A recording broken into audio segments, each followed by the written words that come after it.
Hello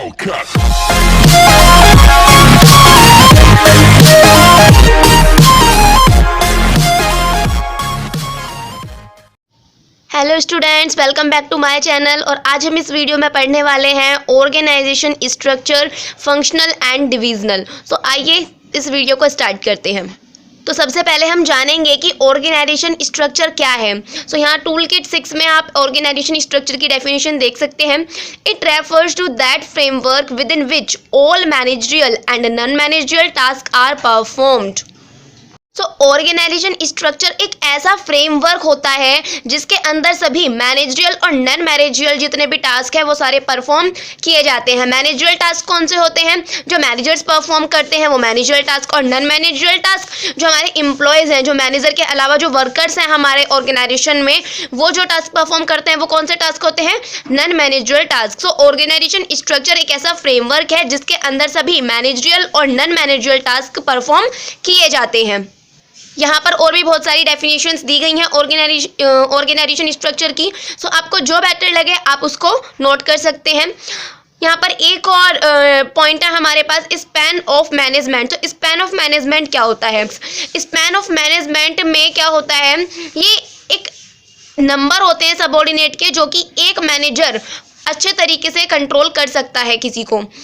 एक manager है या हम सब सुपीरियर कह सकते हैं कि एक सुपीरियर अपने अंडर में कितने सबऑर्डिनेट को अच्छे से कंट्रोल कर सकता है, इफेक्टिवली उनको कंट्रोल कर सकता है, उसी को क्या कह सकते हैं, क्या कहते हैं हम? Span of management. जनरली ये नंबर क्या होता है?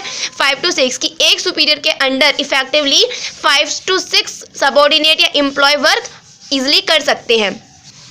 अब हम पढ़ेंगे फंक्शनल ऑर्गेनाइजेशन स्ट्रक्चर के बारे में कि फंक्शनल ऑर्गेनाइजेशन स्ट्रक्चर क्या होता है। सो यहाँ पर जो ब्लूइश वाला पार्ट है ये या फिर ये दोनों मटेरियल एक ही है, आप इसको रीड कर सकते हैं। It refers to the division of whole enterprise according to the major activities to be performed by it. Functional organization structure में क्या होता है?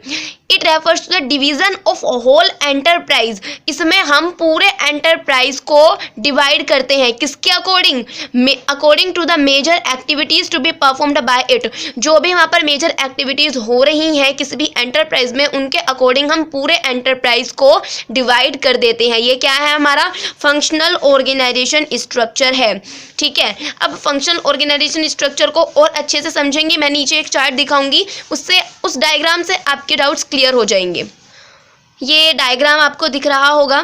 The organizational structure on the basis of function is shown in the following diagram. कि organization structure है किसके base पर? Function के base पर। फंक्शनल ऑर्गेनाइजेशन स्ट्रक्चर के बेस पर हम कैसे डिवाइड करेंगे एक एंटरप्राइज को, आइए देखते हैं। देखो पहले क्या होते हैं, सबसे टॉप पर शेयर होल्डर्स जिन्होंने शेयर्स खरीदे होते हैं एंटरप्राइज के।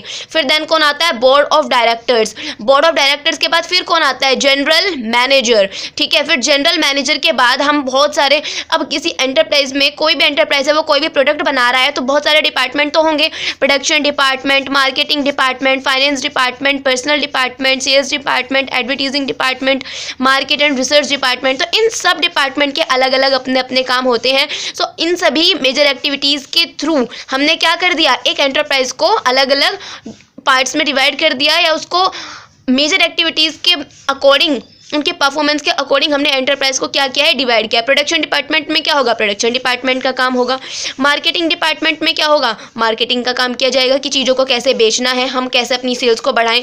फाइनेंस डिपार्टमेंट का क्या काम होगा? कि फाइनेंस कैसे अरेंज करें। ठीक है, पर्सनल डिपार्टमेंट के भी अपने कुछ काम होते हैं। तो इस तरीके से हमने क्या कर दिया, यहाँ पर इनको फंक्शंस के अकॉर्डिंग, फंक्शंस के बेस पर हमने एंटरप्राइज को डिवाइड किया। यही क्या है हमारा फंक्शनल ऑर्गेनाइजेशन स्ट्रक्चर। अब यहाँ पर हम कुछ एडवांटेज देखेंगे फंक्शनल ऑर्गेनाइजेशन स्ट्रक्चर के। आइए देखते हैं क्या है। Benefits of specialization. सबसे पहला जो एडवांटेज है वो है हमारा कि हमें स्पेशलाइजेशन का बेनिफिट मिलता है। सपोज दैट कोई एम्प्लॉय है वो सेल्स डिपार्टमेंट में काम कर रहा है, तो वो बार बार सेल्स डिपार्टमेंट में एक ही काम को रिपीट करेगा तो वो उस काम में माहिर हो जाएगा, स्पेशलिस्ट हो जाएगा। तो उस काम का जो फायदा है वो उसको भी मिलेगा और एंटरप्राइज को भी मिलेगा। तो इसलिए यहाँ पर क्या कहा गया है? Benefits of specialization. नेक्स्ट हमारा कोऑर्डिनेशन इज कि कोऑर्डिनेशन इस्टेब्लिश्ड होता है।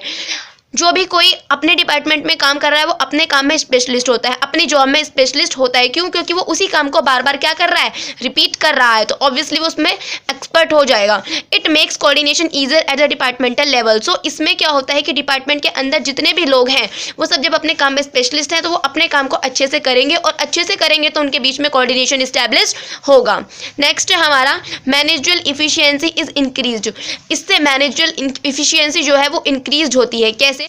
जब हम किसी काम को बार बार करेंगे तो उसमें क्या हो जाएंगे, इफ़िशियंट हो जाएंगे, कम से कम वेस्टेज में, कम से कम बजट में बेस्ट से बेस्ट प्रोडक्ट हम बना सकते हैं। सो इससे क्या होगा, हमारा जो प्रॉफिट है वो इंक्रीज होगा। प्रॉफिट इंक्रीज होगा तो ऑब्वियसली मैनेजर की जो मतलब मैनेजर है उसकी भी इफिशियंसी क्या होगी, इंक्रीज होगी, उसके डिपार्टमेंट की इफिशियंसी इंक्रीज होगी।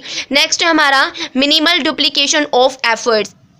फंक्शनल ऑर्गेनाइजेशन स्ट्रक्चर में जितने भी डुप्लीकेशन वर्क होते हैं, एक्टिविटीज़ होती हैं उस तरह की, वो सब एलिमिनेट हो जाती हैं। जैसे कि function of finance is only carried out by the finance department, की जो फाइनेंस का जो काम है वो सिर्फ कौन कैरी आउट करेगा, फाइनेंस डिपार्टमेंट, उसके अलावा कोई भी डिपार्टमेंट नहीं कर सकता। There is no need to establish 2 और more departments, it make its possible to utilise the human and other resources effectively.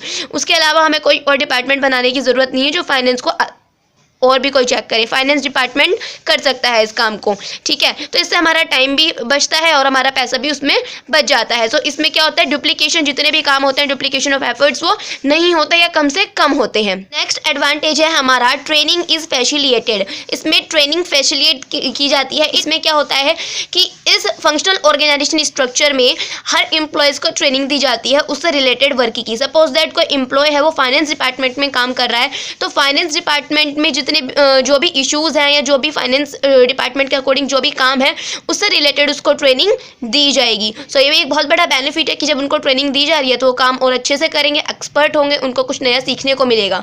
Next है हमारा equal weightage to all functions. अब सभी कामों को इक्वल वेटेज दिया जाता है, मीन सभी कामों को बराबर मान के चला जाता है। वैसे हमने अलग अलग डिपार्टमेंट बनाए हैं, प्रोडक्शन, सेल्स, परचेज, मार्केटिंग और भी बहुत सारे डिपार्टमेंट होते हैं, लेकिन हमने सबको क्या दिया है, बराबर मान्यता दी है, सबको इक्वल वेटेज दिया है, क्योंकि सभी क्या है, जरूरी हैं। अगर इनमें से एक भी डिपार्टमेंट नहीं होगा सो क्या हो सकता है, काम में गड़बड़ी हो सकती है और हमें लॉस हो सकता है। अब हम पढ़ेंगे लिमिटेशंस और डिसएडवांटेजेस ऑफ फंक्शनल ऑर्गेनाइजेशन की। फंक्शनल ऑर्गेनाइजेशन की कुछ लिमिटेशंस हैं, कुछ डिसएडवांटेजेस हैं, वो क्या है आइए जानते हैं। पहला है इग्नोरेंस ऑफ ऑर्गेनाइजेशनल ऑब्जेक्टिव। इसमें ऑर्गेनाइजेशनल ऑब्जेक्टिव को इग्नोर किया जाता है। कैसे? जैसे कि हमने बताया कि फंक्शनल ऑर्गेनाइजेशन स्ट्रक्चर में हम पूरे एंटरप्राइज को अलग अलग पार्ट्स में डिवाइड कर देते हैं मेजर एक्टिविटीज़ के अकॉर्डिंग। सो जब एक मतलब हर डिपार्टमेंट में अलग अलग एम्प्लॉयज़ काम कर रहे हैं, सो अपने डिपार्टमेंट का एम्प्लॉय ये चाहेगा कि उसका डिपार्टमेंट आगे निकले, वो डिपार्टमेंट का अपने अपने डिपार्टमेंट का एक अलग ऑब्जेक्टिव बना लेते हैं और इस चक्कर में वो जो पूरे ऑर्गेनाइजेशन का, पूरे एंटरप्राइज का जो ऑब्जेक्टिव है वो ध्यान में नहीं रहता, वो सफ़र करता है। एग्जाम्पल के लिए सपोज दैट प्रोडक्शन डिपार्टमेंट है, वो अपनी इमेज अच्छी बनाने के लिए एंटरप्राइज में अच्छे से अच्छे क्वालिटी प्रोडक्ट बना रहा है, लेकिन वो ये ध्यान में रखना भूल गया कि जो हमारी सोसाइटी है वहाँ पर मीडियम क्वालिटी के प्रोडक्ट एक्सेप्ट किए जाएंगे, ना कि ये, क्योंकि शायद बहुत अच्छे क्वालिटी के प्रोडक्ट बना रहा है तो शायद वो बहुत महंगे होंगे, वो आगे जाके नहीं बिकेंगे, लेकिन चूंकि वो अपनी इमेज बनाने के लिए वो इस तरह के प्रोडक्ट बना रहा है, सो वो अपना डिपार्टमेंट का ऑब्जेक्टिव देख रहा है, यहाँ पूरे एंटरप्राइज का ऑब्जेक्टिव को नहीं देखा जा रहा है। पूरे एंटरप्राइज के जो ऑर्गेनाइजेशनल का ऑब्जेक्टिव है उसको यहाँ पर इग्नोर किया गया है। Difficulty in inter departmental coordination. हमारे यहाँ पर जितने भी मीन्स एंटरप्राइज में जितने भी अलग अलग डिपार्टमेंट्स होते हैं सब अपने अपने डिपार्टमेंट के लिए वर्क करते हैं। डिपार्टमेंट्स के जो हेड होते हैं, हर डिपार्टमेंट का एक अलग अलग मैनेजर होता है तो उनके हेड माने जाएंगे। सो वो अपने तरीके से काम करते हैं, वो अपने डिपार्टमेंट को आगे बढ़ाना चाहते हैं, पूरे एंटरप्राइज को भूल जाते हैं कि हम एक ही एंटरप्राइज के लिए काम कर रहे हैं। सो अलग अलग डिपार्टमेंट के बीच में कोऑर्डिनेशन लेके आ पाना एक बहुत ही मुश्किल टास्क होता है, तो ये इसका बहुत बड़ा डिसएडवांटेज है। नेक्स्ट है हमारा कन्फ्लिक्ट ऑफ इंटरेस्ट। जितने भी डिपार्टमेंट हैं उन सब के अलग अलग हेड हैं, वो अपने आप में ही फंक्शनल एम्पायर बनना चाहते हैं। मीन्स फंक्शनल एम्पायर का मतलब है वो अपने आप में सबसे आगे निकलना चाहते हैं। सो वो अपनी ज़रूरतों को पूरा करने के लिए, अपने ईगो को पूरा करने के लिए वो ज़्यादा से ज़्यादा रिसोर्सेज की डिमांड करते हैं, जिसकी वजह से यहाँ पर क्या हो जाता है, कभी कभी लड़ाइयाँ भी हो सकती हैं, मतभेद भी हो सकता है दूसरे डिपार्टमेंट्स के साथ या दूसरे डिपार्टमेंट्स के हेड के साथ। नेक्स्ट एंड लास्ट डिसएडवांटेज जो है वो है हर्डल इन कंप्लीट डेवलपमेंट। इससे कंप्लीट डेवलपमेंट नहीं हो सकता ये, या फिर हम ये भी कह सकते हैं कि एंटरप्राइज के पूरे डेवलपमेंट के लिए ये क्या है, एक बाधा है। वो कैसे, क्यों? ये ऐसे कि सपोज दैट कोई एम्प्लॉय है, वो प्रोडक्शन डिपार्टमेंट में काम कर रहा है, तो वो सिर्फ प्रोडक्शन डिपार्टमेंट का एक काम सीखेगा। सिर्फ प्रोडक्शन डिपार्टमेंट के अंदर भी बहुत सारे काम होते हैं, तो प्रोडक्शन डिपार्टमेंट के अंदर भी उसको एक अलग स्पेशलाइज्ड जॉब दी जाएगी। ये नहीं है कि वो प्रोडक्शन डिपार्टमेंट के सारे काम सीख लेगा। अगर वो प्रोडक्शन डिपार्टमेंट के भी सारे काम सीख लेता है तो वो और जो डिपार्टमेंट है उनके काम को नहीं सीख पाएगा, जिसकी वजह से उसका ओवरऑल डेवलपमेंट नहीं हो पाएगा। सो आई होप स्टूडेंट्स आपको ये टॉपिक समझ में आ गया होगा। अगर फिर भी कोई प्रॉब्लम आती है तो आप कमेंट बॉक्स में कमेंट कर सकते हैं और हमें फीडबैक देते रहें। अगर आपको ये वीडियो पसंद आया हो तो इसको लाइक करना ना भूलें और हमारे चैनल को सब्सक्राइब करें हमें सपोर्ट करने के लिए। फिर मिलेंगे एक नेक्स्ट वीडियो में, तब तक के लिए थैंक्स।